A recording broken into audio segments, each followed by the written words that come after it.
Ahora vamos a ver algo. Regresemos a nuestro Excel y hagamos exactamente esto. Pero ahora vamos a hacer diferente. Miren, pues, vamos a quitar esto y vamos a agregar acá descuento X. Y vamos a agregar aquí, digamos, variables. 0.0483. Perdón, variables, y vamos a poner acá, por ejemplo, X. 0.0483 es el X. Entonces, para ponerle así, formatito. Entonces, tenemos acá una variable que tiene el X. Y yo quiero, para no repetir el X en todos los campos, porque es una variable, digamos, a cierto punto estática, que eso no va a cambiar hasta que el X diga, cobrémosle más porque ya nos alcanzó para las aguas, cobrémosle más a los empleados, entonces pues tocará cambiarlo. Pero lo contrario, se va a mantener. Esa parte la voy a borrar del video de ustedes.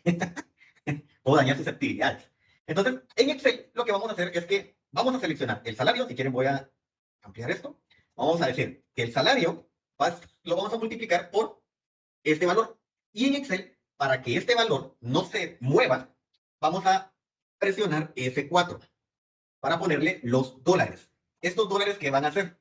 Cuando yo arrastre esto, la celda, digamos, del X se mantiene, ¿sí? Solo la de salario se va cambiando. Miren, de lugar, vean el celeste y el rojo, rosado, naranja, no sé qué color es, se cambia. Entonces, ¿qué estamos haciendo acá? Nosotros a veces necesitamos tener, por ejemplo, si regresamos acá y vamos a nuestra tabla, yo aquí tengo, por ejemplo, precio, cantidad, descuento, dividido 100. Pero ¿qué pasa si yo este 100 después cambia y diga, no, mira, ahora tiene que ser 50? Uy, entonces tengo que ir a hacer un alter table, ¿ah? A mi tabla y al subtotal y esto y lo otro. Entonces, esto ya se empieza a poner como ya no tan efectivo, porque entonces yo a usted no le recomendaría que, por ejemplo, aquí el descuento diga, ah, mira, estos productos, a todos los productos ponerle el 10% de descuento. Ah, bueno, entonces le pongo 10. Ese sería un grave error por nuestra parte como desarrolladores. Ustedes recuerden y tomen esto en cuenta, nunca deben de programar o de estructurar cosas lo que nosotros comúnmente conocemos como quemado. Ah, lo voy a dejar aquí porque pues el gerente comercial dijo que él va a ser el 10%. Listo, creemos. De repente el gerente general se va, renuncia, despide, o simplemente la estrategia comercial cambia y dice, pues mira, vamos a utilizar un descuento diferente, va a ser el 25%, y ustedes como de veras así como, ¿y ahora?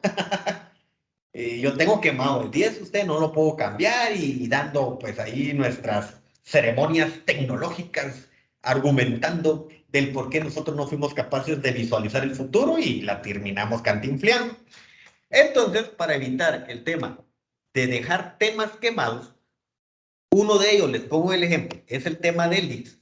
O si ponemos otro ejemplo, por ejemplo, ponemos acá precio, y acá ponemos precio IVA, y acá en vez de leads es IVA, y acá sabemos que es el 0.12, ¿sí? Y sacamos el IVA, entonces resulta que la SAT ahora ya no es 0.12, sino es 0.13. Yo solo debería ir a modificar un valor. Para lograr eso, vamos a ver un poco de la clase que viene para el miércoles, que son las funciones. Ahorita no nos vamos a entrar en las funciones, solo les quiero explicar cómo hacer esto en campos calculados sin que quede quemado el campo como tal. Entonces, antes de pasar, ¿esta parte les quedó clara? Sí, todo claro. Sí, don Héctor, ahí me gustaría agregar algo también. Podríamos también agregarlo en esto de, por ejemplo, el cambio del dólar, que cada día cambia, por ejemplo. Ah, me gusta. ¿Cómo se llama eso? Tasa de cambio, ¿ah? Sí, es correcto. Me gusta su idea. Entonces, por ejemplo, es 7 ahorita está como en 7.86, más o menos. Entonces, la idea de Junior es precio dólar, y esto sería multiplicando el precio por perdón, el precio por la tasa de cambio. Ah, no, aquí sería, sí. Y aquí sería F4 para que se quede estático la tasa de cambio. Yo creo que es al revés, o sea, es dividido. Ahí está. Dividido. Entonces, si ponemos 10, ahí está. Ok, así se saca el precio de dólar, ¿no? Es dividido la tasa de cambio, ¿ah? Sí, así es. Gracias, gracias, gracias, gracias, gracias. No es clase de Excel ustedes, pero sí tengo un pic. Ahí está. Entonces vamos a agregar esto a nuestra tabla. Entonces, miren, Vamos a bajar y aquí tenemos. Primero dice debemos ejecutar la función escalar. Vamos a hacer la función escalar. Y les voy a explicar la estructura, pero no vamos a entrar en detalle de las funciones, porque eso lo vamos a ver en la siguiente clase. Aquí decimos create function y le ponemos el nombre de la función, que es valor IVA. Entre paréntesis le agregamos el parámetro que vamos a recibir, que en este caso es un parámetro de tipo entero, y vamos a retornar un decimal de 2 enteros con 2 decimales. Luego agregamos el as, que el as separa entre los parámetros que recibe, el tipo de dato que vamos a retornar y el cuerpo que calcula o que retorna de la función, encerrados en begin y end. Begin de que aquí inicia el cuerpo y end de que aquí finaliza el cuerpo o el contenido de la función. Luego, para declarar variables en SQL se utiliza la palabra reservada declare o declare.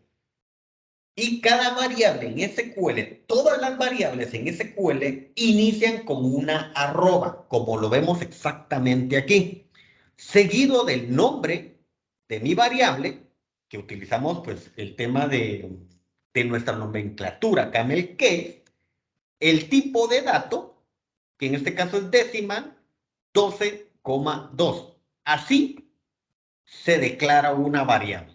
Declare, arroba, el nombre de la variable y el tipo de dato. Si fuera un tipo varchar, entonces vamos a ponerle acá 2, solo es para... Menos mal dije que no íbamos a entrar a discutir tanto, ¿va? Se hace de esta forma. Eso no es un ejemplo, pero eso lo vamos a ver en la otra clase. Aquí usamos un if. USA IVA es igual a 1. El USA IVA es el parámetro que yo recibo en mi función. Es igual a 1. Si es igual a 1, el cuerpo de esa condición que se ejecuta del if, si el if dice, si USA IVA es igual a 1, o sea, si se cumple esa condición, quiero que ejecute este fragmento de código.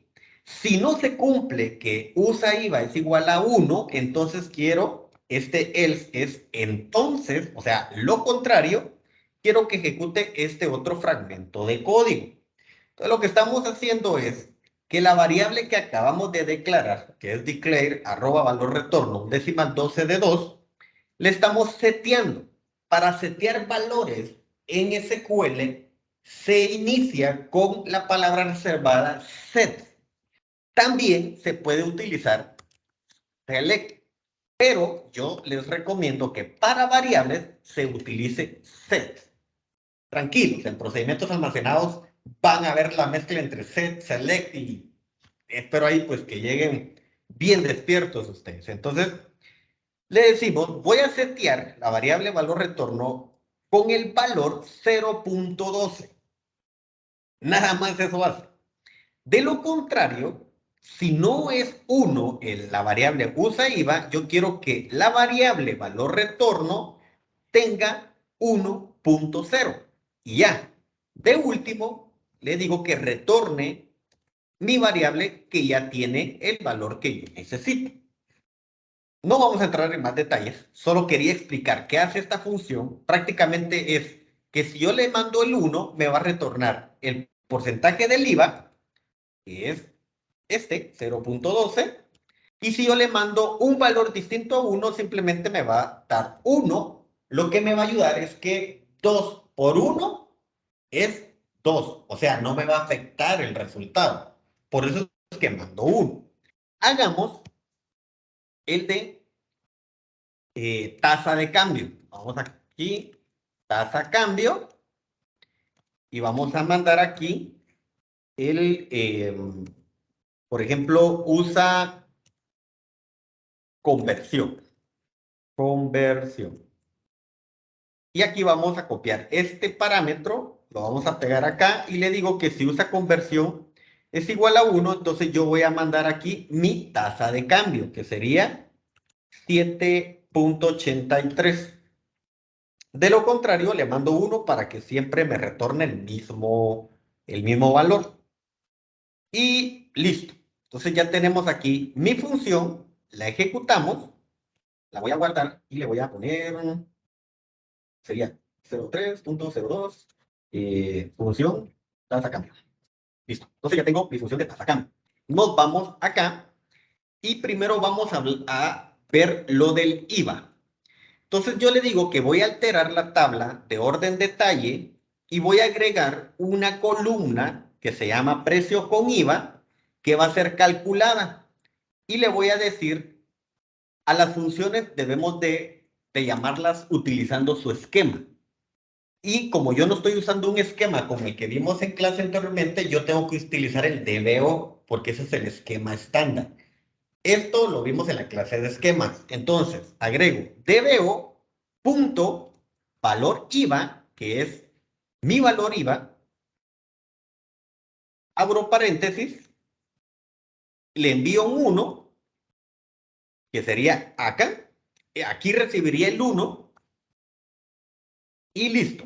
Entonces, aquí yo le estoy diciendo que voy a ejecutar mi valor IVA y luego lo voy a multiplicar por el precio. Aquí yo puedo quitarle estos paréntesis que para efecto están de más, porque está como unificando un mismo tema. Entonces, si lo separamos, vamos a verlo de esta forma. Miren. Entonces, mi columna de IVA, ahí está. No sé si se ve mejor así, pero trato como que ustedes visualmente lo logren comprender bien. Mi precio con IVA, que va a ser calculado, entre paréntesis, yo le digo que ejecute mi función y el 1 es que sí tiene que calcular el IVA, porque aquí le estoy diciendo, si usa IVA es igual a 1, entonces quiero que me retorne el 0.12. Entonces aquí me retorna, eso es como que yo dijera esto, miren ustedes, 0.12 por precio y ya. Pero como yo no quiero quemar el 0.12, porque era lo que hablábamos al inicio, de que no programemos con código quemado, entonces yo en lugar de quemarle el IVA, para no estar después de hacer un alter table, yo en lugar de eso le mando una función, que a esa función yo después sí le puedo cambiar el valor, o en su efecto mandar a llamar este valor a otra tabla donde yo lo tengo configurado y esa tabla desde una página web o un escritorio yo puedo cambiar esos parámetros. Luego acá es exactamente lo mismo en este otro query. La diferencia es que en lugar que yo le diga si ejecuta, perdón, si ejecuta el IVA, quiero que aquí no ejecutes el IVA. Entonces, con este 0 lo que va a hacer es que me va a retornar un 1. Y ya. Entonces, 1 por el precio, el precio. Ok. Entonces, vamos a ejecutar los dos queries. Ejecutamos. Perdón. Esta no la ejecuté. De hecho, aquí me dice, vamos a ver, dice que la columna de DBO no está definido o los nombres son ambiguos. Va. Entonces, miren. Si no estoy mal, creo que ahí está. Esta función no la había ejecutado. Entonces, obviamente aquí no encontró la columna. Eso es lo que está diciendo. Entonces, vamos otra vez a ejecutarlo. Bueno, eso no decía eso, pues, pero eso se interpreta. Y listo. Ya se hizo el alter table, mi valor IVA y todo. Ahora hagamos el select. ¿Se acuerdan que teníamos ya dos valores agregados? Hagamos el select. Y entonces aquí tenemos, por ejemplo, mis columnas eran el precio por el valor IVA. Entonces tenemos acá, precio es 1.2, perdón, precio es 10 y el precio con IVA es 1.2, que ese es como realmente ese es el IVA, no es tanto el precio. Y el precio sin IVA es 10. Entonces, vengamos acá, pongamos 10 acá y 2.50 acá. Y me debió haber dado 1.20. Tenemos 1.20 y aquí 0.30. 0.30. Entonces, ahí tenemos el tema del IVA. Sí, una pregunta. Digamos, ahora ya teniendo esta función, de igual forma, Cuando agregamos en este caso ese nuevo campo, la función se ejecutaría hasta que se hace un select, ¿o no? Sí, es correcto. La función se ejecuta hasta que se hace un select. Ah, muy bien. Pero la función sí existe físicamente, porque la función no es calculada. Se lo voy a mostrar acá. La función sí existe físicamente y está aquí acá en funciones escalares. Y está. Tasa de cambio y valor IVA. O sea, la función sí existe. La función aquí, ella no sabe que si es un campo calculado o no, ella simplemente existe por existir físicamente. Pero yo la ejecuto, como usted lo mencionaba, cada vez que hago un select, la ejecuto con mi función y mi multiplicación de precios. Así pues, o sea, pero sabe, digamos, el campo sabe qué hacer por esta alteración que hicimos, ¿no? Exacto, Ah, ok, exacto. entiendo. Sí, porque ahorita, si usted, vamos a actualizar aquí las columnas de mi tabla. Ahorita ya existe dos columnas calculadas que se llama precio con IVA y precio sin IVA. Entonces, ya está la columna calculada en mi tabla.